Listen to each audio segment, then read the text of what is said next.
नमस्कार दोस्तों, आप देख रहे हैं वजह इन न्यूज। आज तारीख 23 मई 2024 गुरुवार का दिन। नजर डालेंगे आज की बड़ी खबरों पर। शुरुआत करेंगे देश की बड़ी खबर के साथ। दोस्तों, प्रदेश में गर्मी में प्रचंड रूप धारण कर लिया है। आगामी 5 दिन हीटवेव का असर और तेज रहेगा। दिन के तापमान में भी 2 डिग्री तक और बढ़ोतरी होगी। मौसम केंद्र जयपुर में 5 दिन राज्य में ऑरेंज और रेड अलर्ट जारी किया।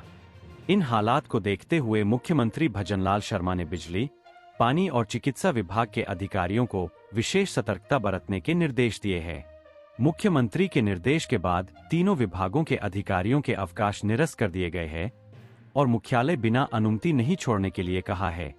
उधर गर्मी के चलते एक मनरेगा महिला श्रमिक की बूंदी जिले में मौत हो गई है। मंगलवार को शहर का अधिकतम तापमान प्रस्तावित डिग्री दर्ज किया गया। राजस्थान पत्रिका के फोटो जर्नलिस्ट अशुम आहूजा ने होप सर्कस की दीवार पर दोपहर 12:54 पर 5 मोमबत्ती रखी। दोपहर 1:36 पर जाकर देखा तो 5 मोमबत्तियां पिघलने लगी थी। दोपहर 2:13 में मोमबत्तियां के नाम पर उनकी दोरी ही शेष रही। दोस्तों, आप किस शहर से खबर देख रहे हैं? कमेंट करके जरूर बताएं। फिलहाल आगे बढ़ जाते हैं। एक और बड़ी खबर।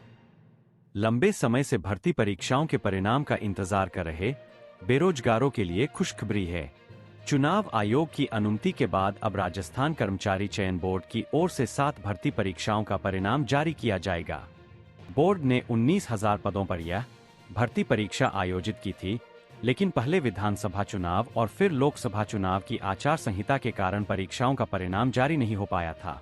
बोर्ड में राज्य निर्वाचन अधिकारी से परिणाम जारी करने की अनुमति मांग की थी। इसके बाद राज्य निर्वाचन अधिकारी ने चुनाव आयोग को इसका प्रस्ताव भेजा था। अनुमति मिलने के बाद अब बोर्ड इसी सप्ताह परिणाम जारी करने की प्रक्रिया शुरू कर देगा। आगे बढ़ जाते हैं एक और बड़ी खबर को लेकर। 4 जून के बाद होगी नई भर्तियों पर काम।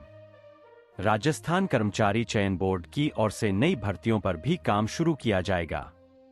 4 जून के बाद बोर्ड नई भर्तियों की विकृति भी जारी कर सकता है। बोर्ड के पास कुछ भर्तियों की अभ्यर्थना भी आई है। बोर्ड जल्दी ही वैकेंसी जारी करेगा। आगे बढ़ते हैं राजस्थान की बड़ी खबर। दोस्तों, आम चुनाव में सोशल मीडिया मंचों की दुरुपयोग की आशंकाएं सच साबित हुई। फेसबुक और इंस्टाग्राम जैसे सोशल मीडिया प्लेटफॉर्म को संचालित करने वाली कंपनी मेटा चुनावी दुष्प्रचार, नफरत भरे भाषण और हिंसा को बढ़ावा देने वाले एआई जनरेटेड फोटो वाले विज्ञापनों का पता लगाने और उन्हें ब्लॉक करने में विफल रही है। इससे उस मोटी कमाई हुई। भारत में मुसलमान के प्रति अपशब्दों वाले विज्ञापनों को मंजूरी दी। ऐसे विज्ञापनों में आओ इस कीड़े को जला दे और हिंदू खून फैल रहा है, इन आक्रमणकारियों को जला दिया जाना चाहिए। दोस्तों, नजर डालते हैं अगली बड़ी खबर पर। प्रदेश के शहरों में बहुमंजिला इमारतों मल्टी स्टोरी के लिए अलग से जोन आसानी से तैयार हो सकते हैं। इसके लिए जयपुर विकास प्राधिकरण ने 5 वर्ष पहले होमवर्क भी किया था, जिसमें शुरुआती दौर में मल्टी स्टोरी के लिए न्यूनतम 80 फीट चौड़ी सड़क की अनिवार्य तैयार की गई है। इसमें ऐसे इलाके भी चिन्हित किए गए हैं जो लो डेंसिटी हो, यानी आबादी कम, जहां ज्यादातर सड़कें जोड़ी भी हो और आसानी से मल्टी स्टोरी के आधार पर सुविधा विकसित की जा सके। लेकिन उच्च स्तर पर हरी झंडी नहीं मिलने और कुछ रसूखदार बिल्डरों के दबाव में इसे लागू नहीं किया जा सका। ऐसी जगह आबादी भी कंट्रोल की जाए ताकि पर्यावरण पर विपरीत प्रभाव नहीं पड़े।